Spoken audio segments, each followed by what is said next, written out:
बड़ा अपडेट दे दें आपको इस वक्त का शाहीन बाग में गैर कानूनी तजावीज़ात के मामले में बड़ा अपडेट आपको दे रहे हैं। अब से थोड़ी देर में शाहीन बाग पहुंच सकती है एमसीडी की टीम।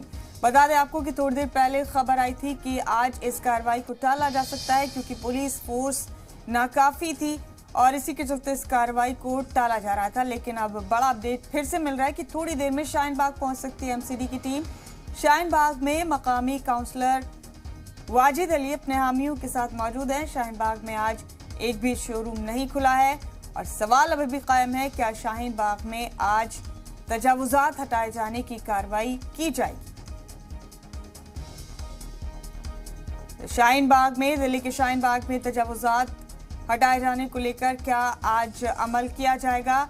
आपको बता दें कि दिल्ली एमसीडी की टीम अब से थोड़ी देर में शाहीन बाग के लिए रवाना होने वाली है। इससे पहले खबर आई थी कि आज एक कार्रवाई नहीं की जाएगी क्योंकि पुलिस फोर्स नाकाफी है। लेकिन अब बड़ा अपडेट मिल रहा है कि शाहीन बाग में तजावुजात के खिलाफ कार्रवाई किया जाना मुमकिन है। गैर कानूनी तजावुजात के मामले में अब से थोड़ी देर में शाहीन बाग पहुंच सकती है एमसीडी की टीम। शाहीन बाग में मकामी काउंसलर वाजिद अली अपने हामियों के साथ मौजूद हैं। आपको बता दें कि आज एक भी शोरूम नहीं खुला है शाहीन बाग में और सवाल अभी भी कायम है, क्या शाहीन बाग में आज कार्रवाई होगी।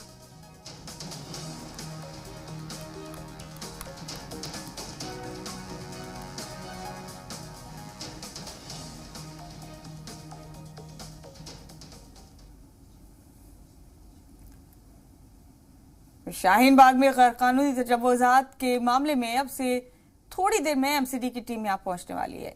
तो बुलडोजर चलने की खबर के बीच ओखला वार्ड नंबर 102 के काउंसलर वाजिद अली ने कहा है कि हम शाहीन बाग में कुछ भी गलत नहीं होने देंगे। एमसीडी की टीम का इंतजार कर रहे हैं, उनसे मिलकर सर्वे करेंगे कि इंक्रोचमेंट कहां है। वाजिद अली ने मज़ीद कहा कि हम इंक्रोचमेंट हटाने में हिमायत करेंगे लेकिन एमसीडी की मनमानी नहीं चले देंगे। हमारे नुमाइंदे शुएब रजा ने वाजिद अली से बात की।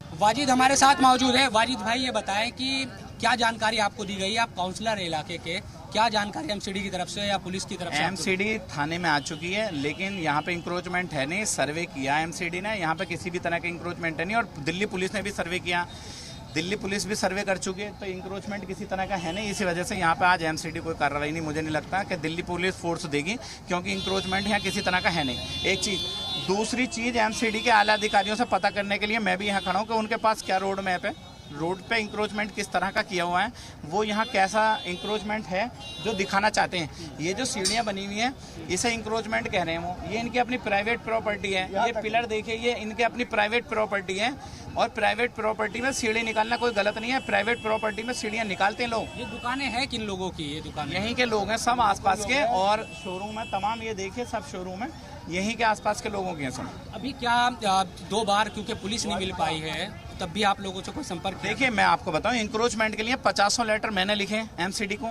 और इंक्रोचमेंट हटाना एमसीडी का काम है, उस पर पूरा दस्ता रहता। वार्ड वाइज उसके हर वार्ड के अंदर, जैसे एक जोन है, एक जोन में 26 वार्ड है, उसके पास पूरी डिटेल होती है कि कौन से जोन में कब कौन से वार्ड के अंदर जाने इंक्रोचमेंट का दस्ता, उनके पास सारी सुविधाएं। लेकिन एमसीडी में ईमानदारी से इंक्रोचमेंट हटाने का काम नहीं किया। 15 साल से इंक्रोचमेंट दिल्ली के अंदर भाजपा ने कराया और आज भाजपा टारगेट बनाना चाहती है कि शाहीन बाग और अबुल फजल जामिया नगर में या जहांगीरपुरी में जिस तरह से आनन फानन में इंक्रोचमेंट के लिए कराया, इंक्रोचमेंट हटाने के हम बिल्कुल फेवर में हैं कि इंक्रोचमेंट हटना चाहिए और दिल्ली के अंदर ईमानदारी से। लेकिन भाजपा इंक्रोचमेंट 15 साल कराया, अगर वो 15 साल से इंक्रोचमेंट नहीं कराती तो भाजपा के अंदर इंक्रोचमेंट, इसमें इंक्रोचमेंट दिल्ली के अंदर होता ही नहीं।